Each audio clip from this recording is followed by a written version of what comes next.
irmãos. Graça e paz. Te convido a abrir a sua Bíblia no Evangelho segundo Lucas, capítulo 24.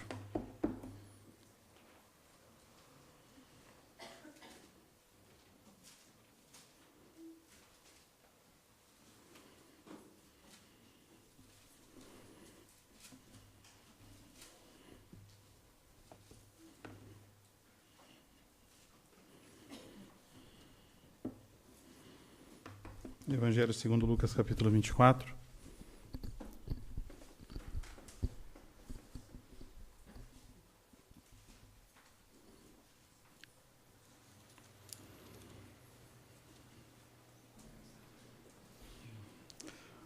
que eu estou com o termostato queimado hoje, porque é uma coisa diferente comigo. Acho que quando passaram na fila do calor, deram dose dupla para mim, porque não é possível isso. Evangelho segundo Lucas, capítulo de número 24. Nós vamos ler praticamente todo o capítulo. Então eu convido que você acompanhe na sua Bíblia e esteja atento àquilo que nós vamos ler aqui. Versículo 1. Mas no primeiro dia da semana, alta madrugada, foram elas ao túmulo, levando os aromas que haviam preparado, e encontraram a pedra removida do sepulcro. Mas ao entrarem, não acharam o corpo do Senhor Jesus. Aconteceu que, perplexas a esse respeito, apareceram-lhe 2 varões com vestes resplandecentes. Estando elas possuídas de temor, baixando os olhos para o chão, eles lhes falaram: por que buscais entre os mortos ao que vive? Ele não está aqui, mas ressuscitou. Lembrai-vos de como vos preveniu estando ainda na Galileia, quando disse: importa que o Filho do Homem seja entregue nas mãos de pecadores e seja crucificado e ressuscite no 3º dia. Então se lembraram das suas palavras e, voltando do túmulo, anunciaram todas estas coisas aos 11 e a todos os mais que com eles estavam. Eram Maria Madalena, Joana e Maria, mãe de Tiago. Também as demais que estavam com elas confirmaram essas coisas aos apóstolos. Tais palavras lhes pareciam como um delírio, e não acreditaram nelas. Pedro, porém, levantando-se, correu ao sepulcro e, abaixando-se, nada mais viu senão os lençóis de linho, e retirou-se para casa maravilhado do que havia acontecido. Versículo 13. Naquele mesmo dia, 2 deles estavam no caminho de uma aldeia chamada Emaús, distante de Jerusalém 60 estádios. E iam conversando a respeito de todas as coisas sucedidas. Aconteceu que, enquanto conversavam e discutiam, o próprio Jesus se aproximou e ia com eles. Os seus olhos, porém, estavam como que impedidos de o reconhecer. Então lhes perguntou Jesus: que é isso que vos preocupa? E de que ides tratando à medida que caminhais?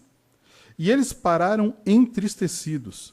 Um, porém, chamado Cleopas, respondeu, dizendo: és o único, porventura, que, estando em Jerusalém, ignoras as ocorrências destes últimos dias? Ele lhes perguntou: quais? E explicaram o que aconteceu a Jesus, o Nazareno, que era varão profeta, poderoso em obras e palavras, diante de Deus e de todo o povo, e como os principais sacerdotes e as autoridades o entregaram para ser condenado à morte e o crucificaram. Ora, nós esperávamos que fosse ele quem havia de redimir a Israel. Mas depois de tudo isso, é já este o 3º dia desde que tais coisas sucederam.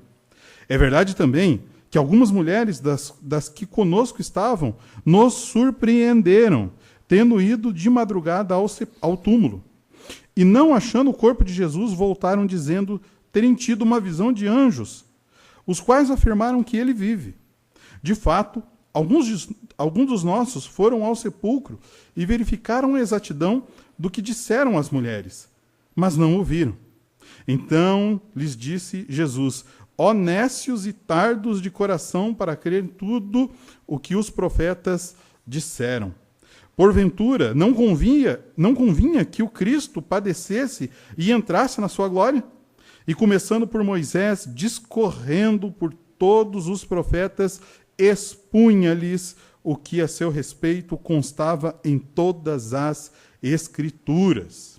Quando se aproximavam da aldeia para onde iam, fez ele menção de passar adiante, mas eles o constrangeram, dizendo: fica conosco, porque é tarde, e o dia já declina.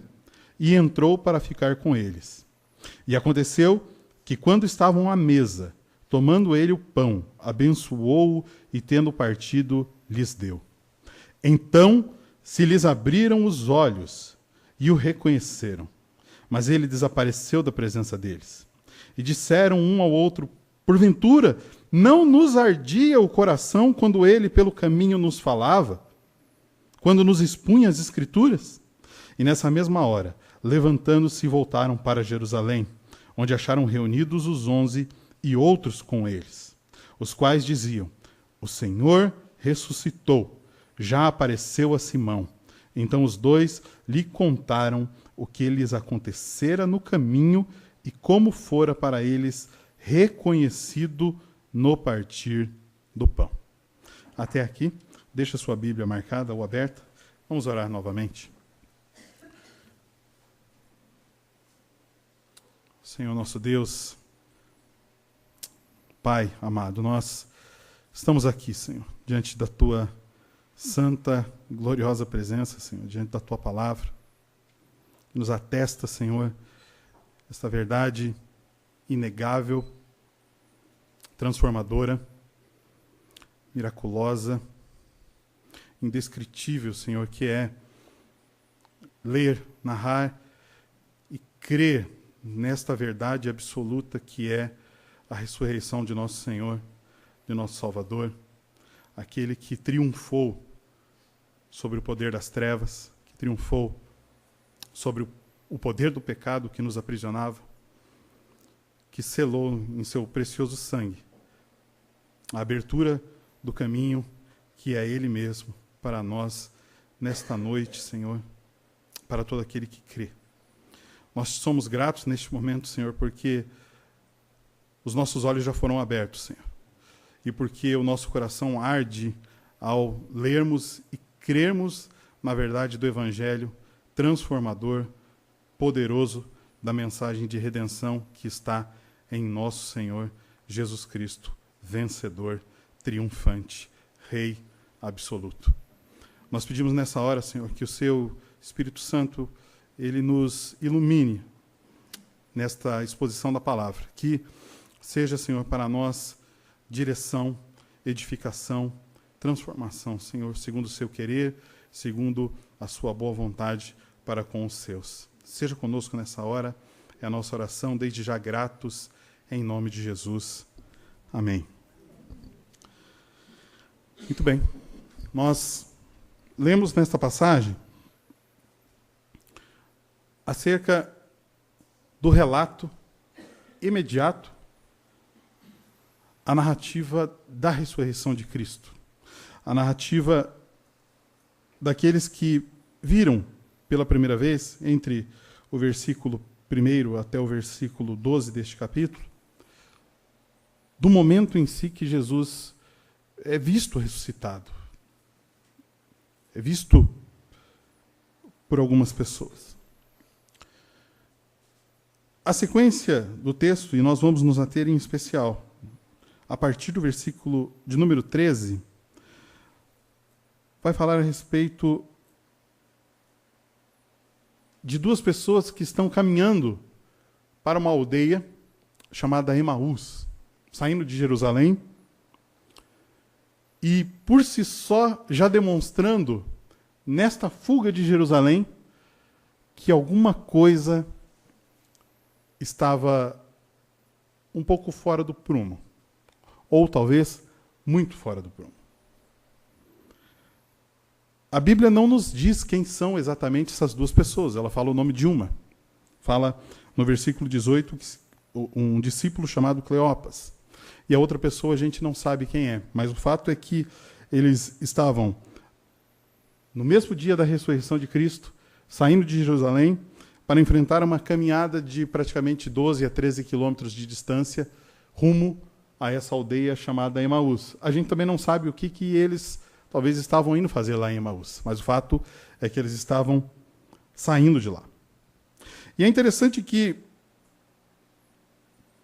ali no versículo de número 14, diz a Bíblia que eles iam conversando a respeito das coisas sucedidas.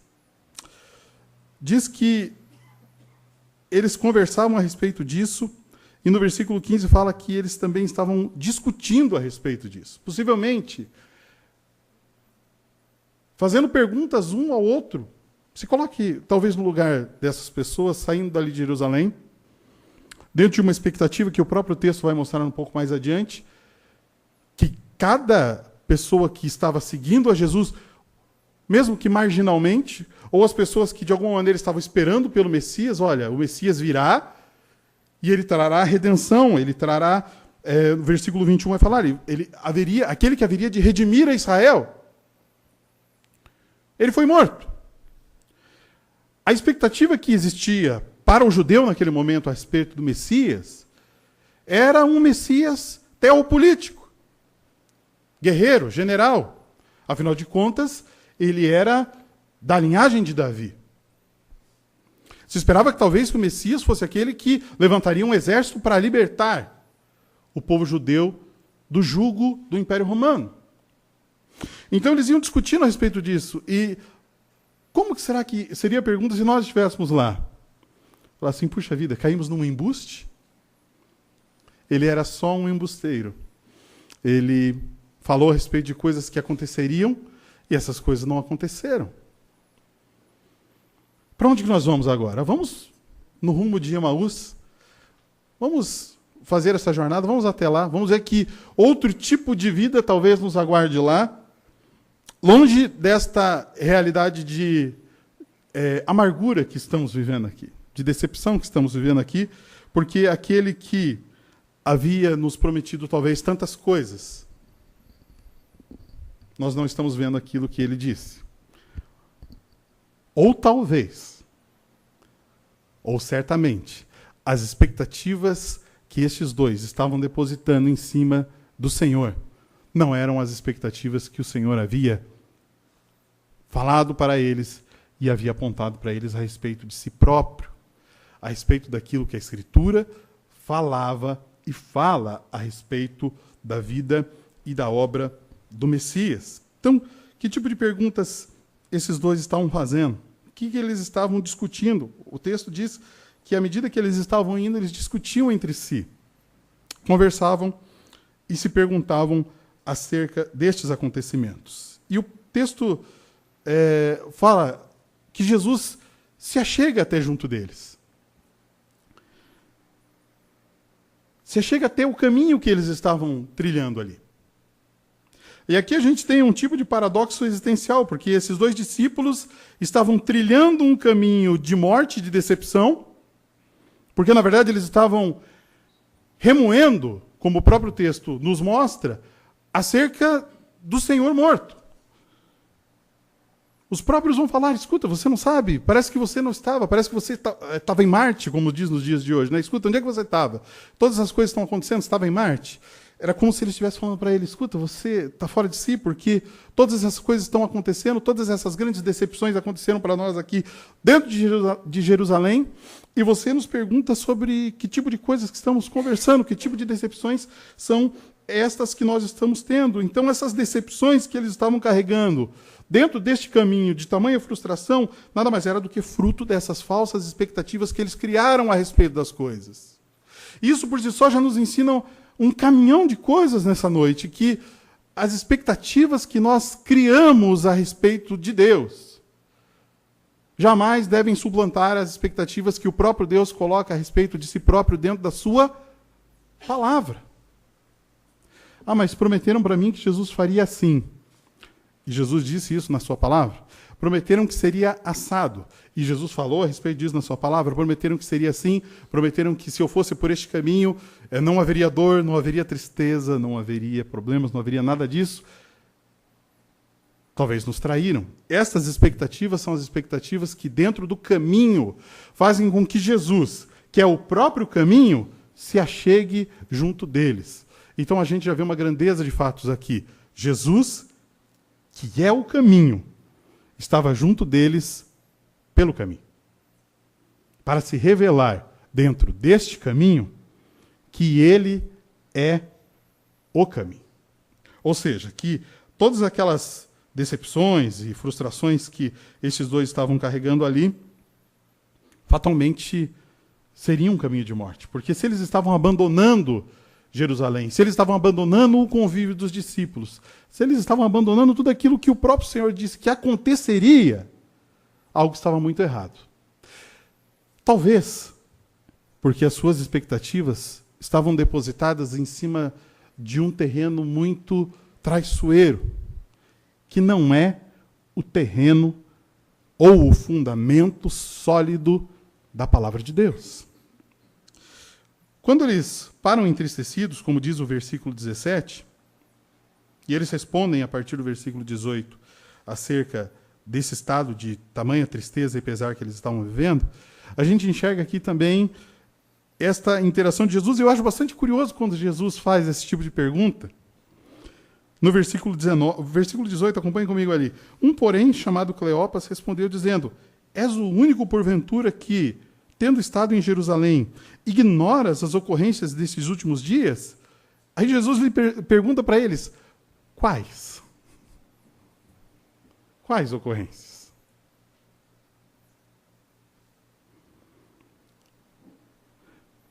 Parece que aqui a gente vê o Senhor os provocando, né, a realmente descarregar aquilo que era um fardo de expectativas que não eram condizentes com aquilo que o Senhor havia dito dentro da sua palavra a respeito do que de fato aconteceria.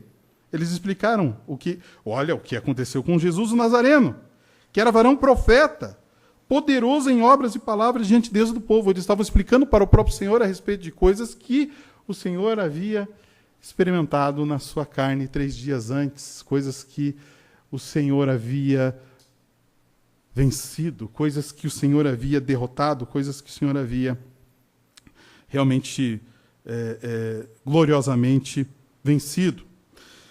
Quando o Senhor traz para eles aqui uma resposta em cima dessa questão, dessa expectativa, e eles também, como a própria Bíblia diz, estavam como que impedidos de o reconhecer. E aqui existe algo maravilhoso em tudo isso, porque talvez se o Senhor houvesse revelado, se a eles, naquele momento, não haveria a interação que o Senhor teve logo na sequência. E essa interação a gente observa a partir do versículo de número 27. E essa interação é necessária para eles, porque essa é a interação que de fato é transformadora. Porque se o Senhor houvesse se revelado talvez para eles ali, olha, sou eu mesmo, Jesus ressuscitado, pudesse ter produzido aquele tipo de experiência religiosa fogo de palha. Puxa, mas eles estariam vendo Jesus ressuscitado, eles estariam vendo Jesus que venceu a morte, sim. Mas quantas são as pessoas que, durante a sua caminhada cristã, experimentam talvez de coisas que são excepcionais aos olhos dos homens, mas cujo fundamento da sua jornada não é sólido. E esse tipo de experiência se torna tão somente um fogo de palha. E a vida cristã não foi feita e não foi nos dada a dádiva de caminhar com Cristo para que seja um tipo de experimento de fogo de palha, para que a nossa vida seja vivida em uma inconstância espiritual. O fundamento que o Senhor coloca para eles aqui a partir do versículo 27 é o que no final da leitura que nós fizemos, um confessa para o outro: olha, enquanto ele falava essas coisas, não nos ardia o coração? Quando nós estamos lendo a palavra de Deus, seja em secreto, seja em estudo, seja em meditação, seja na igreja, seja em qual contexto for, que a palavra lida, entendida e meditada possa fazer os nossos corações arder pelo Senhor. Arder de amor por Ele. Arder pela verdade que nós estamos crendo e que outrora nós não acreditávamos. E éramos errantes, perdidos nos nossos próprios caminhos rumo a uma Emaús que só Deus sabe o que seria de cada um de nós se estivéssemos prosseguindo nessa maldita jornada. Mas o Senhor vai lá e nos pinça desta jornada, nos tira deste caminho para que, através da palavra, do fundamento sólido daquilo que é revelado a respeito dele, dentro da sua palavra, sejamos profundamente transformados e alicerçados nisso. Não há alicerce mais confiável do que o alicerce da palavra de Deus para as nossas vidas. Versículo 27. E começando por Moisés, discorrendo por todos os profetas, expunha-lhes o que a seu respeito constava em todas as Escrituras. Isso é maravilhoso. Lembre-se, a jornada foi uma jornada de 13 quilômetros. Se eu não estou enganado, daqui até o centro de Curitiba dá mais ou menos isso. 13 quilômetros. E aí você pega uma caminhada dessa e tem a graça de ter um ilustre desconhecido, porque eles não sabiam quem era aquele homem. E vocês caminham durante 13 quilômetros com esse ilustre desconhecido. Possivelmente, pelo que dá a entender aqui, uma caminhada de quase um dia, que talvez ela foi feita em passo devagar. Para os semi-maratonistas da igreja, aí 13 quilômetros é fácil, né? Agora, para aqueles que de repente não estão no melhor dos estados físicos, 13 quilômetros é uma bela de uma distância, caminhando. Porém, este ilustre desconhecido que caminhava com eles trazia a verdade transformadora, a verdade fundamental, o alicerce da verdade, que é Ele mesmo. Então, Jesus passa a mudar a expectativa destes dois. Jesus passa a ensinar para estes dois. Jesus vai discorrendo, Jesus vai ensinando. Jesus tomou conta da caminhada. Enquanto até então eles vinham discutindo entre si, a respeito talvez de coisas que não levariam de fato a lugar nenhum. Jesus toma conta disso e traz para ele o centro de tudo, porque sim, o centro é ele. Sim, o holofote aponta para ele. Sim, absolutamente em todos os eventos da nossa jornada cristã, o centro de todas as coisas deve ser ele, tem que ser ele, precisa ser ele. Ele estava falando aqui a respeito daquilo que constava nas Escrituras, a respeito daquilo que ele mesmo, o próprio Cristo falou no versículo 25. Então, lhes disse Jesus, ó nécios e tardos de coração para crer em tudo que os profetas disseram. Jesus pega todo o contexto de Escritura que havia presente nas mãos dos judeus naquele momento, para falar a respeito de que ele estava sendo apontado, o Messias, desde a fundação do mundo. Desde o começo de todas as coisas. Dentro dos profetas, dentro dos salmos, em absolutamente tudo aquilo que estava disponível no que poderia se chamar de escritura naquele momento. Ele era o centro de todas as coisas, assim como ele permanece sendo. A partir do versículo de número 28, a gente começa a enxergar aqui que eles estão chegando em Emaús. Então, a jornada ela está se findando. Quando se aproximavam, versículo 28, acompanhe comigo. Quando se aproximavam da aldeia para onde iam, fez ele, Jesus, menção de passar adiante.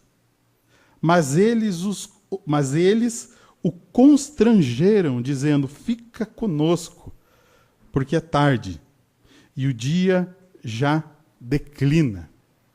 Ah, meus irmãos, que beleza disso.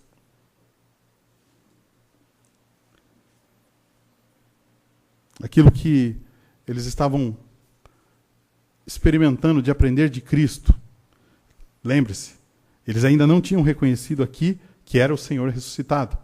Eles estavam com um desconhecido que estava falando e ensinando para eles durante o caminho a respeito da vida, da obra e de toda a questão miraculosa e extraordinária que estava acontecendo diante dos olhos deles e que eles não estavam percebendo. Por isso que nós não podemos ser sugados pelo espírito da época, pelo espírito do tempo, pelo espírito do mundo, pela era secular, por aquilo que todos os dias é posto à nossa mesa, como um cardápio mais satisfatório. Porque se nós estamos sendo submetidos a ser tragados por esse tipo de coisa, quando a verdade de Deus nos é apresentada, quando nós lemos isso, quando nós estudamos, quando nós meditamos, talvez isso já não arda mais nos nossos corações. E se não está mais, talvez, saltando os olhos ou provocando em nós essa expectativa de, olha, fica, Senhor, fica mais um pouco, fale mais um pouco. Veja, eles não estavam reconhecendo Cristo ainda. Era um desconhecido para eles. Continue falando a respeito das grandezas do Senhor. Continue falando a respeito da vida e obra do Messias. Continue nos ensinando acerca de tudo aquilo que estava escrito na lei e nos profetas, tudo aquilo que estava disposto na Escritura e profetizado acerca deste Senhor. Eles estavam sendo ensinados que tudo aquilo que estava acontecendo naquele momento, na plenitude do tempo, era algo extraordinário, transformador e absolutamente revolucionário. E aconteceu, versículo de número 30, que quando estavam à mesa, tomando ele, Jesus, o pão, abençoou e, tendo partido, lhes deu. Então se lhes abriram os olhos e o reconheceram, mas ele desapareceu da presença deles. Jesus estava ali em comunhão com eles. Jesus estava partindo o pão e eles reconhecem neste momento, porque o versículo 31 diz, então se lhes abriram os olhos e o reconheceram, mas ele desapareceu da presença deles. Jesus ressuscitado, diante daqueles 2 discípulos, nos ensina aqui também a respeito de que este Senhor, a sua aparência, já também não era mais a mesma. O Senhor estava ressuscitado, o Senhor estava glorificado. O Senhor voltou da morte para nunca mais morrer, triunfante, em comunhão com aqueles 2 discípulos. Eles têm, então, os seus olhos abertos e eles conseguem perceber ali a respeito da presença do Rei, a presença do Senhor, e disseram um ao outro, porventura, não nos ardia o coração quando ele pelo caminho nos falava, quando nos expunha as Escrituras? E na mesma hora levantando-se, voltaram para Jerusalém, onde acharam reunidos os 11 e os outros com eles, os quais diziam, o Senhor ressuscitou e já apareceu a Simão. Então os 2 contaram o que lhes acontecera no caminho e como fora por eles reconhecido no partir do pão. Eu fico imaginando, neste momento aqui, o tamanho do desespero que não tomou conta desses 2, né? Porque se a jornada de 13 quilômetros foi feita praticamente em um dia, eu penso que esses 13 quilômetros foram vencidos em pouquíssimo tempo de retorno para que eles se encontrassem de novo ali com os discípulos. Pés velozes daqueles que creem na mensagem que estão proclamando. Pés velozes porque tiveram os seus corações transformados. Pés velozes porque a expectativa deles foi completamente alterada, porque tudo aquilo que foi ensinado para eles naquele caminho venceu as suas emoções, venceu a sua expectativa. Tudo passou a fazer sentido. E aquilo que era um sentimento de tristeza pela morte de Cristo, sendo confundido com esse arder de coração pelo aquilo que estava sendo ensinado para eles, se transforma porque a presença de Cristo se revela diante deles. Meus irmãos, tudo isso é possível de nós lermos, e nós vamos ler só mais uma porção aqui ainda da Escritura, porque o Senhor venceu. Porque o Senhor, que se humilhou na encarnação, o Senhor que viveu de modo perfeito, de modo irrepreensível, aquele que sofreu traição, aquele que foi desprezado, aquele que foi escarnecido, aquele que suportou a ira de Deus pelo peso do pecado, a oferta pura, o Cordeiro de Deus, limpo, padeceu de modo vergonhoso na maldita cruz, no maldito madeiro. Venceu os poderes das trevas, o poder da morte. Ressurge dos mortos para nunca mais morrer. Existe um homem de carne glorificado no céu. Este homem voltará para nos buscar. E o memorial da ceia e a celebração da ceia é uma poderosa mensagem evangélica, porque ela vai nos anunciar a respeito de um Deus, o Filho de Deus, feito, encarnado como homem, que morreu. Fazemos isso em memória dele até que ele venha.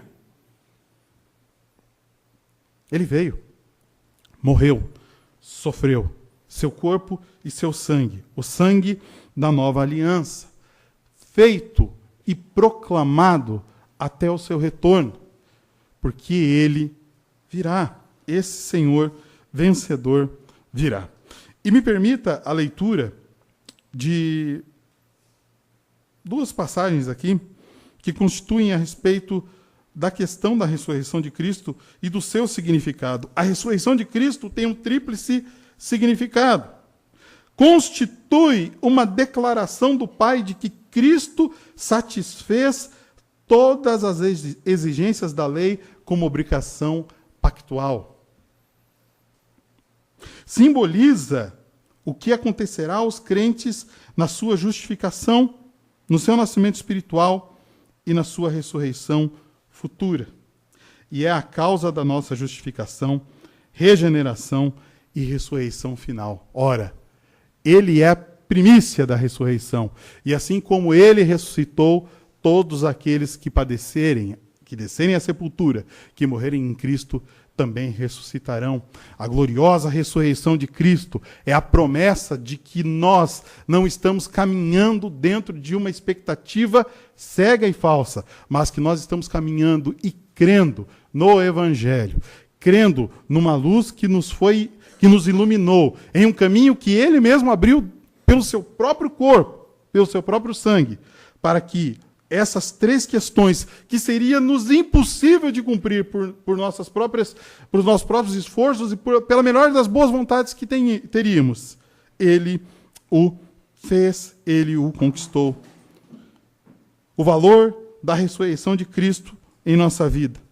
Adoramos um Salvador vivo, que prometeu estar conosco todos os dias até a consumação dos séculos. Sabemos que ele está conosco e não há nenhuma tribulação na qual ele não esteja presente para nos dar auxílio oportuno. A ressurreição de Cristo é a garantia da nossa ressurreição na consumação dos séculos. E ninguém pode tirar isso de nós. A continuidade do texto, a partir do versículo 36, fala da beleza de Cristo aparecendo para os seus discípulos. Versículo 36, falavam ainda essas coisas quando Jesus apareceu no meio deles e lhes disse: paz seja convosco. Jesus apareceu no meio deles. Eles, porém, surpresos e atemorizados, acreditavam estar vendo um espírito. E aqui a gente também não pode imaginar que os discípulos eram tolos, porque talvez eu, no lugar de um deles, teria corrido muito rápido. É fácil. A gente olha e fala assim, puxa vida, né? Como os discípulos de Cristo eram tolos. Mas às vezes nós também estamos sendo... Eu não vou generalizar, eu vou trazer para mim. Talvez não, certamente eu sou um grande tolo na minha caminhada. Porque o Senhor venceu a morte, ele ressuscitou, ele falou tantas coisas, ele tem cumprido tantas coisas. E ainda assim, por conta de qualquer trivialidade da vida, e por conta de qualquer besteira, eu olho para o céu e falo assim, e aí, Senhor, né? Parece que o Senhor não está vendo isso? Parece que o Senhor não vê essa circunstância? O que está acontecendo? Mas ele lhes disse, versículo 38, por que estáis perturbados? E por que sobem dúvidas ao vosso coração? Vede as minhas mãos e os meus pés, que sou eu mesmo. Apalpai-me e verificai, porque um espírito não tem carne nem ossos, como vedes que eu tenho, Jesus ressuscitou em carne. Jesus ressuscitou em um corpo físico. Jesus não ressuscitou como um fluido, como um fantasma, como uma essência, como um tipo de luz.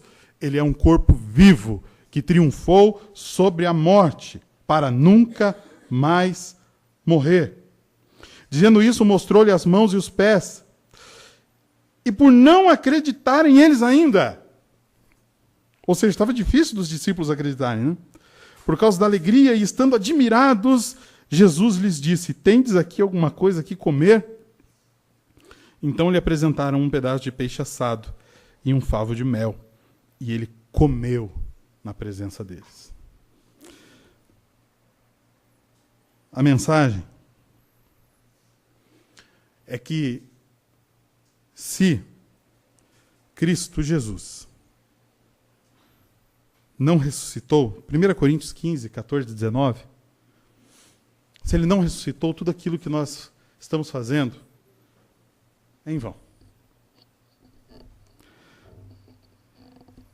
E se a expectativa que eu e você temos a respeito de todas as coisas, seja a nossa expectativa como cristãos, ou seja, como qualquer outra coisa, esteja tão somente nesta vida, nós somos os homens mais miseráveis que existem na Terra.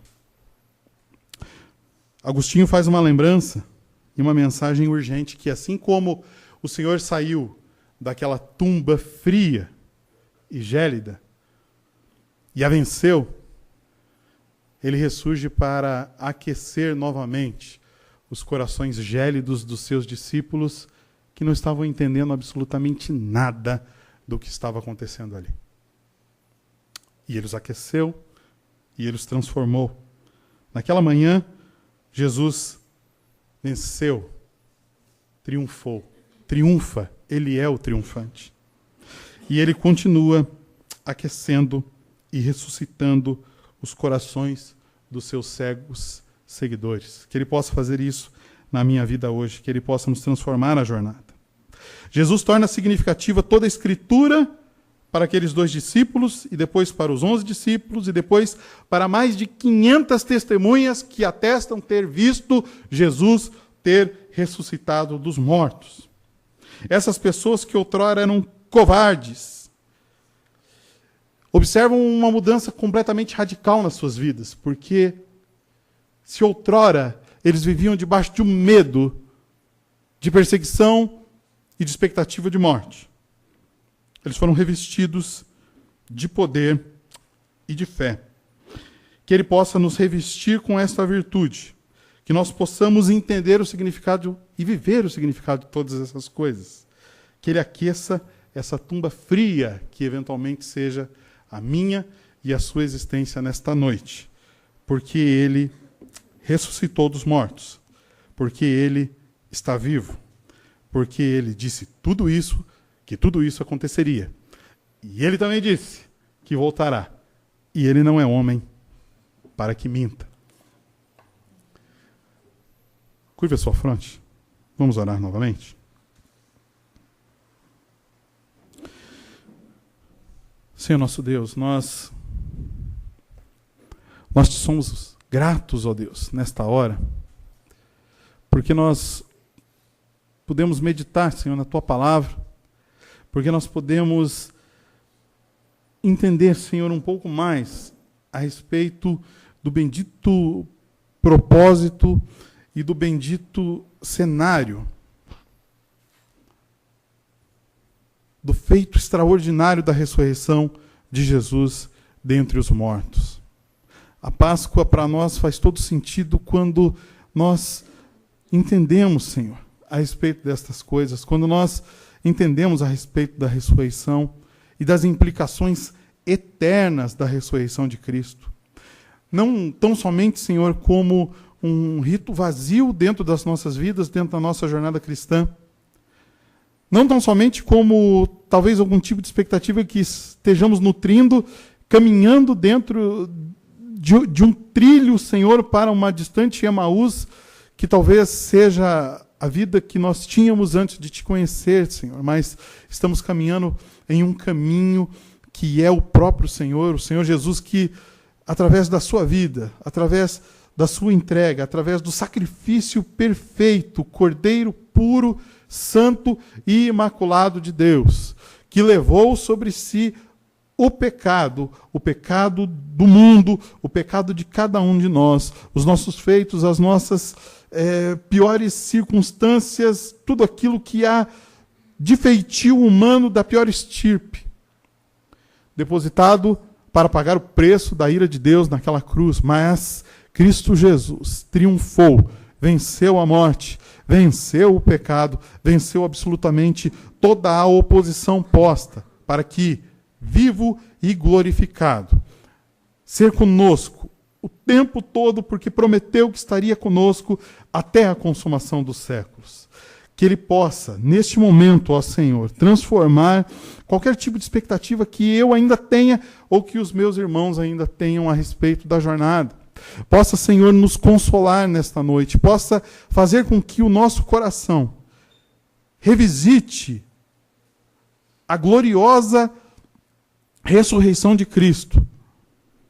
Revisite neste momento, Senhor, através da ceia que nós vamos celebrar daqui a pouco, para que nós tenhamos uma vida cristã, Senhor, próxima de Ti, junto a Ti, para que dentro do nosso caminhar nós possamos sempre falar para que o Senhor esteja junto de nós, assim como nós sabemos que de fato Tu estás. Cremos nisso, Senhor, e pedimos que o Seu Espírito nos ajude a ser fiéis testemunhas, aqui, ali, acolá, em todo e qualquer lugar que o Senhor nos leve, de que o bendito Redentor vive e voltará para nos buscar. Maranata, ora vem, Senhor Jesus, te agradecemos, em nome de Jesus. Amém.